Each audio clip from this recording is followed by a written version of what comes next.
Hola, molt bon dia a tots, amics de Facebook, redes socials, etc. Com sempre, seguim així i anem a per el capítol número 24 de lliçons per a distingir el valencià, lliçons de llengua valenciana. Tres parauletes més. En este cas anem a fer un repàs d'una que no vàrem fer en cartellet visual i que és molt important per a tots els que estan interessats en saber escriure correctament llengua valenciana.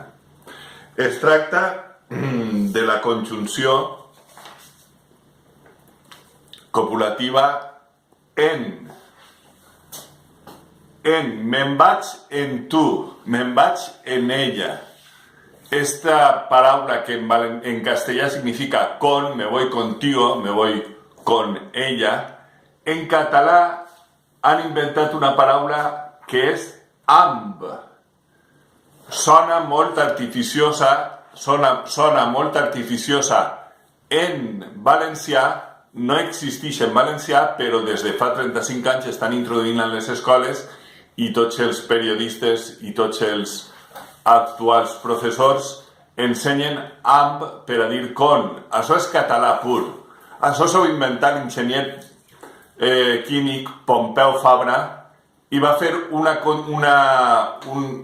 síntesi de l'arcaic ab, que significava con, ab, i la paraula catalana am, que significa con també, i entre les dos va inventar-se la paraula amb, que no la dia ningú i que ara està tan de moda en tots per a dir con. La paraula valenciana és en, me'n vaig en tu, me'n vaig en ella, d'acord? Jo l'accentue perquè acostumat a escriure molt, sovint, escric tots els dies en valencià, faig el setmanari en llengua valenciana, la setmana valenciana, en molts casos és necessari distingir en l'escriptura el en, conjunció de l'en preposició, de l'en que significa lloc, d'acord? Hi ha altres particularitats que també té el en. Per a distingir-la, jo l'accentue. La Real Acadèmia de Cultura Valenciana encara no ha pres aquesta decisió tan necessària que hauria de prendre, però jo l'accentue, per això la fico entre parèntesis. Si voleu, l'accentueu, i si no, no. Jo preferiria que l'accentuareu. Però el que teniu que tindre en compte és que en significa con en valencià. Me'n vaig en tu, me voy contigo, me'n vaig en ella, me'n vaig en vosotros, me voy con ella, me voy con vosotros, d'acord? I amb no, me'n vaig amb tu, això queda fatal i no és valencià. Una altra parauleta, puix, que ha de pronunciar-se puix, sense la i. Jo tenia una veïna que me dia refrans en valencià i llegendes i sempre es començava dient puix, senyor, so era un... Ella me comentava, puix, senyor, so era un retor que pujar dalt de la trona, estirar un pet i matar una dona. Ella m'ho comentava amb molta gràcia, però sempre per a comentar-me les llegendes i els contes valencians es començava puix, senyor, so era... Això era, el que passa que antigament això no dia això, dia això.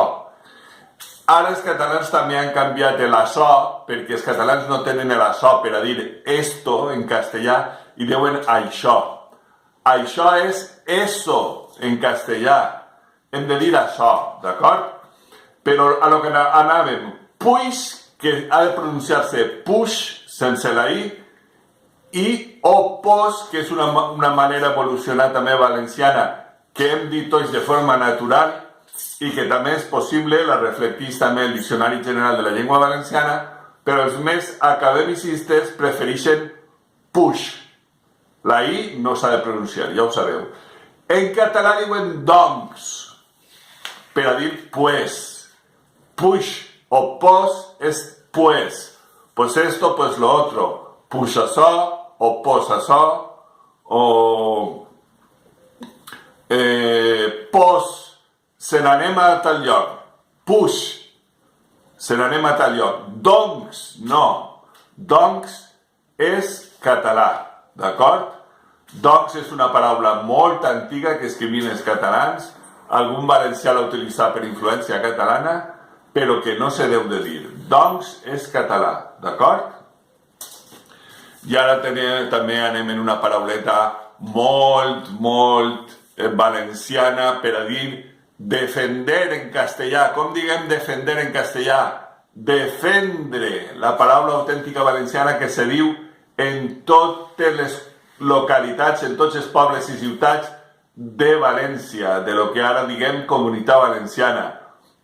Els catalanistes i catalans han introduït defensar.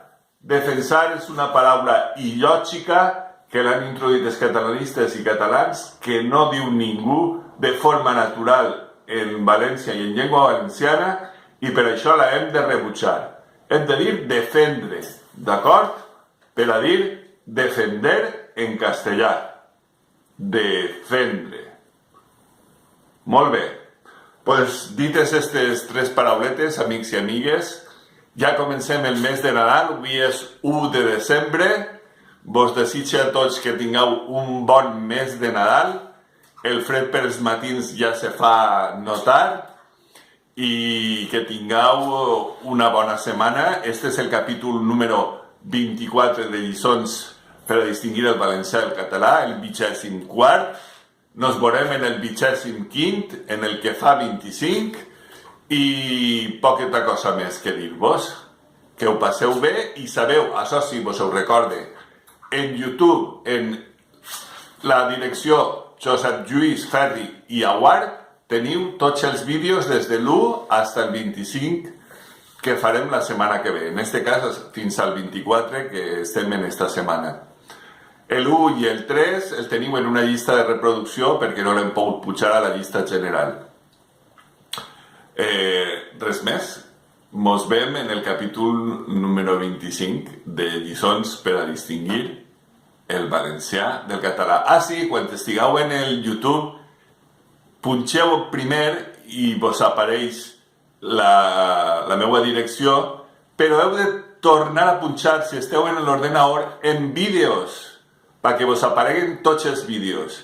I si voleu veure l'1 i el 3, en llista de reproducció. A la primera punxaeta no ixen tots els vídeos. Teniu que punxar especialment on fique vídeos, d'acord? Pues res més, amiguets. Fins al capítol número 25 nos veurem en 7 dies aproximadament, del divendres, dissabte que ve. Avui estem a 1 de desembre. Adeu.